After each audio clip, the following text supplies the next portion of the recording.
റോസച്ചെടിയെ നശിപ്പിക്കുന്ന വെളുത്ത പൊടി പോലുള്ള പൗഡറി മിൽഡ്യൂസ് എന്ന ഫംഗസിനെ എങ്ങനെ നശിപ്പിച്ച് റോസയെ നമുക്ക് രക്ഷപ്പെടുത്താം എന്നതിനെക്കുറിച്ചാണ് ഞാൻ പറയുന്നത്. നമുക്ക് ആ ടിപ്സ് കാണാം. റോസച്ചെടികളിൽ കാണുന്ന പൗഡറി മിൽഡ്യൂസ് എന്ന വെളുത്ത പൊടി പോലുള്ള ഫംഗസിനെ നശിപ്പിക്കുന്നതിനായിട്ട് നമ്മൾ പുളിച്ച മോര് ഒരു കപ്പ് എടുക്കും. നമ്മൾ ഒരു കപ്പ് പുളിച്ച മോരെടുത്താൽ അതിനകത്ത് 3 കപ്പ് വെള്ളം ഒഴിച്ച് അത് നേർപ്പിക്കേണ്ടതുണ്ട്.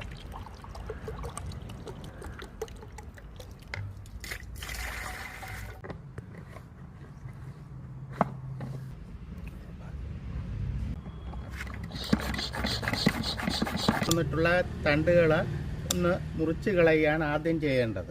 ഇങ്ങനെ രോഗം ബാധിച്ച തണ്ടുകളെല്ലാം മുറിച്ച് കളയണം.